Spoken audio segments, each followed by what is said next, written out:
Quizás hayas oído alguna vez de labios indocumentados, la confesión es un invento de los curas, y esto es completamente falso. En el mundo se conocen a todas las personas que han inventado algo. Por ejemplo, Gutenberg, el inventor de la imprenta, o Galileo, el inventor del anteojo, o Fahrenheit, el inventor del termómetro de mercurio. Ahora bien, ¿qué cura inventó la confesión? Desde luego la respuesta es ningún cura. Y si lo hubiera inventado un hombre, desde luego no lo hubiera inventado gratis. Porque es inconcebible que un hombre invente una cosa tan desagradable para sí mismo como el estar encerrado horas y horas oyendo lo mismo, tan perjudicial para la salud, o sea, los pecados de los demás. Y todo sin cobrar un solo centavo. Aparte que, ¿quién va a tener autoridad para obligar a la confesión al mismo Papa? Pues el Papa tiene obligación de confesarse y de hecho se confiesa frecuentemente, como todo buen cristiano católico. Si hubiera sido invención de los sacerdotes, hubiera sido muy fácil que ellos mismos dijeran que no tendrían que confesarse o pudiesen confesarse consigo mismos. Es muy fácil decir que los sacerdotes se puedan perdonar a sí mismos, sin embargo, todos los sacerdotes tienen la obligación de confesarse con otro sacerdote, no con ellos mismos. Algunos protestantes, para no reconocer la confesión, decían que esta se inventó en el concilio de Letrán, pero está históricamente demostrado que el concilio cuarto de Letrán, celebrado en el año 1215, lo que mandó fue la obligatoriedad de por lo menos confesarse una vez al año. Y esto hizo que confundieran pues la institución del sacramento de la confesión con el precepto de confesarse anualmente. Pero la confesión venía practicándose desde el principio del cristianismo, aunque con menos frecuencia. Ya en el siglo III se nos habla del sacerdote encargado de perdonar los pecados, y entre los años 140 y 150 aparece un libro titulado El Pastor de Hermas, donde se recomienda la confesión. La confesión privada, como hoy la conocemos, existe desde el siglo VI, introducida por los monjes irlandeses que reaccionaron a la durísima práctica de la penitencia de entonces. Desde el siglo II había una larga lista de pecados, muchos de los cuales excluían de la Eucaristía para toda la vida. A lo largo de la historia, la confesión ha ido cambiando en el modo de practicarse, manteniendo siempre lo esencial del sacramento.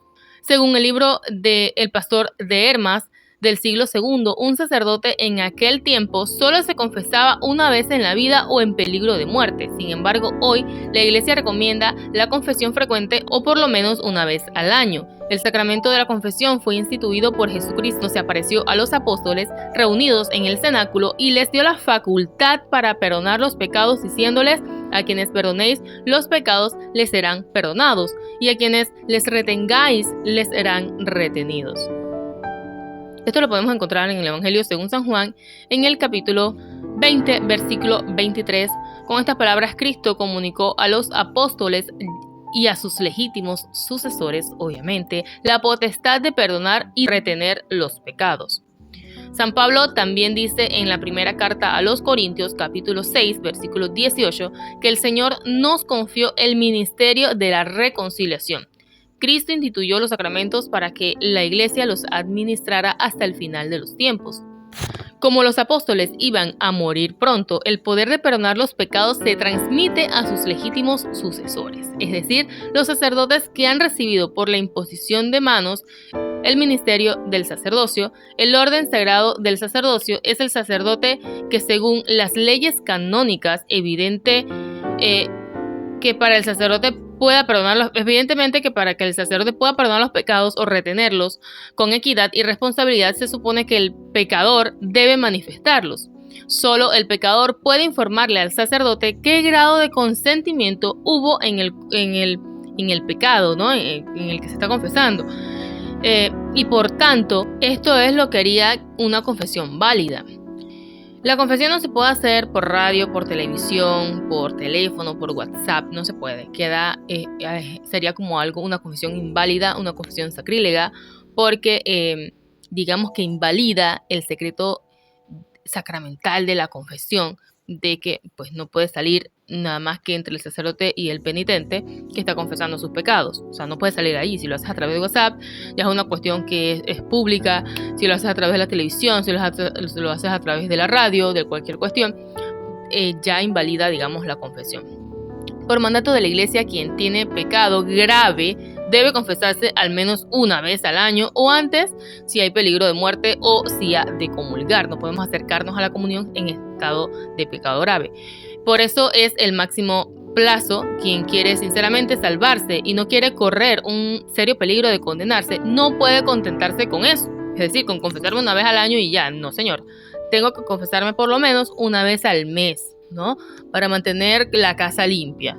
Así como barremos, limpiamos, cuidamos la casa, limpiamos las ventanas de nuestra casa, las cortinas, cambiamos las sábanas continuamente de nuestra cama, así también debemos limpiar por dentro nuestra alma, una vez al mes por lo menos.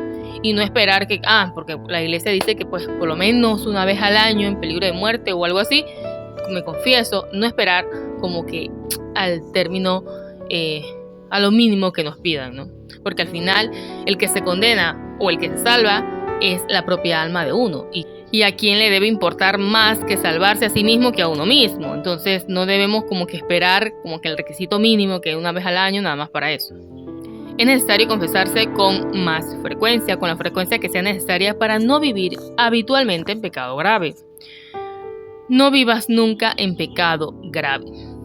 Un buen cristiano se confiesa normalmente una vez al mes, como se los estaba explicando, y la confesión pues te devuelve esa gracia. Si la has perdido, te la aumenta, y si no la has perdido, te da un auxilio especial para evitar nuevos pecados. Los sacerdotes deben prestarse a confesar a todos los que se lo piden de modo razonable, como dice el Catecismo de la Iglesia Católica. En el numeral 1464, por si quieren buscarlo. Ahora bien, ¿qué es el pecado? Te lo cuento en el siguiente video.